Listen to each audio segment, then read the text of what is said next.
remembering someone meaningful from her past gives Mackenzie the fuel she needs to give the final blow and knockout to her nighttime eating.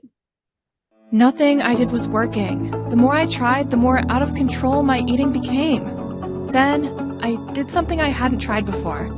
I became a savvy detective and figured things out. If I can do it, so can you. Find out more at solveyouroutofcontroleating.com.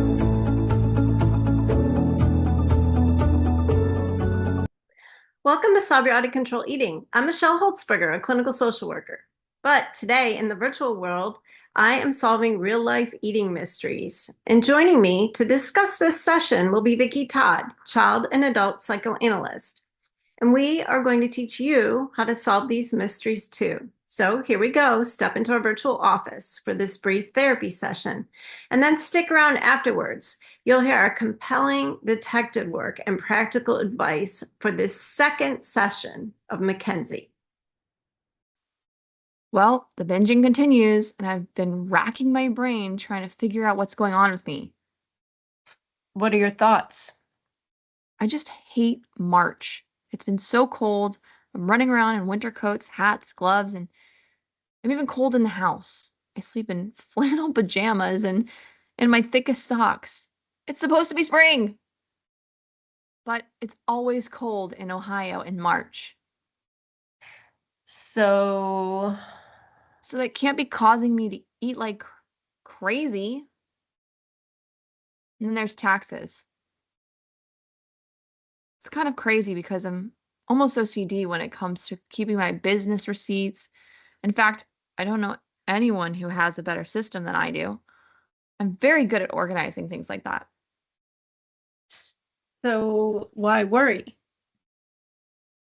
Well, every year I have to pay, and every year it's around the same amount. And every year I set aside money from the first quarter. So That can't be causing my out of control eating. Doesn't make sense. But then what is it? good question, Mackenzie. I'm just so frustrated. I bet you don't eat like I do. I bet you never sit around just eating cookies all night. You wonder if I could possibly understand. Yes. Maybe I'd judge you Yeah. and think Like I have no self-control. there are only two of us, Mackenzie. If I'm not thinking that, who is? Maybe I am. I don't have any self-control. I'm obsessed with archway apricot filled cookies.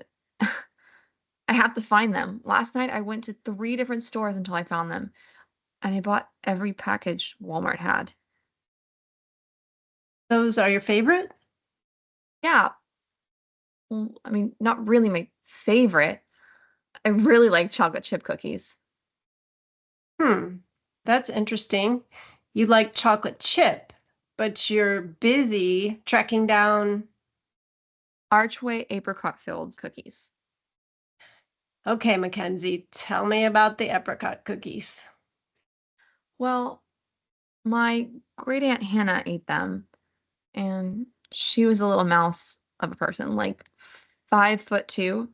I doubt she ever weighed like 100 pounds, but she always had those cookies when I visited. Is this the aunt? She was like a mother to me, better than a mother, kinder than a mother. She bought me like so much stuff, jewelry, cute clothes, really fancy like Barbie clothes. When I stayed at her house, we would go downtown on the bus and have lunch at Higbee's, catch a movie, go to the art store. She bought me sketch pads and all these wonderfully colored pencils. Sometimes I got to stay all night and we would watch horror movies, and she'd let me sleep in her bed. She had a really tall antique bed and a big puffy comforter. She had this little dash hound named Snickers. He'd sleep with us too and snore all night long. But I didn't care because that made me happy. Mackenzie, I see a sadness. Can you tell me about your sad feelings? I just wish that she would have lasted a bit longer. But she was old and her body wore out. It all started when she fell at church and broke her hip. And then she had surgery and then they sent her to a rehabilitation center. But they said she wasn't trying at physical therapy, so they sent her to a nursing home and she walked in and never left. At first, we were able to bring her to our house on Sundays, but then she barely ate, just sat slumped over in a wheelchair, then decided that she couldn't leave the nursing home at that point. She didn't get out of bed. She slept most of the time. I tried cheering her up and decorated her room for every holidays. I made all these pictures with the art supplies she bought me. Thanksgiving, Christmas, St. Patrick's Day. She loved St. Patrick's Day. She loved the songs and the food, going to church and getting together with relatives. I'm sorry. I don't mean to be so sad. I mean, for Pete's sake, it's been years since she died. Well, sad is the right feeling to have. What a loss. Aunt Hannah was such an important person in your life. She was. She died the day after St. Patrick's Day at 1 in the morning. It's like she lived through one more St. Patrick's Day, but then she was gone. Mackenzie, no wonder you hate March. My gosh, I totally forgot. Her birthday was March 10th, and then she died on March 18th. That's probably why I'm so sad right now. I'd give anything to have her back, just for one day. We could have lunch or go to a movie.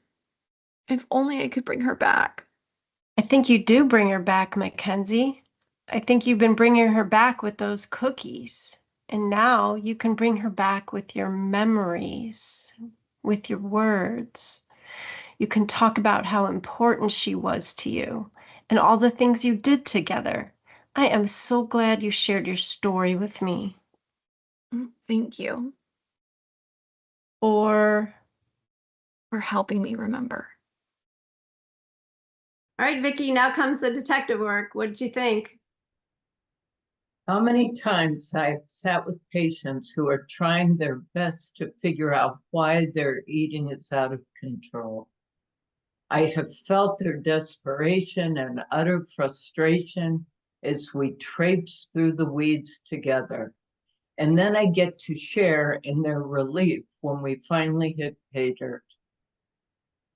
So, was sadness the missing feeling? Kind of. Mackenzie was using food to ward off her sadness. It was as if she was saying, I can't think of the loss of my sweet little aunt because I'm too busy eating nonstop. Well, this reminds me of a previous video when we did Laura, who was engaging in binging, and she was doing that to deal with her grandpa's death. Yes. So she didn't have to deal with her grandpa's death. And I remember her words, that sadness was too big. Yes. That's where the not wanting to know comes in, trying to protect yourself from feelings that seem overwhelming for one person.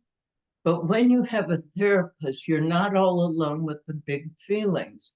You have an ally. Well, if someone is alone, they don't have a therapist, and they are struggling, what do you suggest? Get out your magnifying glass and go searching for clues. Start with what's currently going on in your life. What's been bothering you? Do the same thing Mackenzie did. Rule things out. It's not the cold weather or the taxes.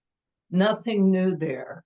Then look to the past and be very mindful of anniversaries, deaths of those to whom you were close. Put all your insights and feelings down in your journal and try to make connections. Very, very important and useful advice. It really would make a difference. Well, that's it for now, but there's more stories like this to come. Be sure to give us a like, subscribe, hit the bell, share this episode, and remember, Keep searching for clues.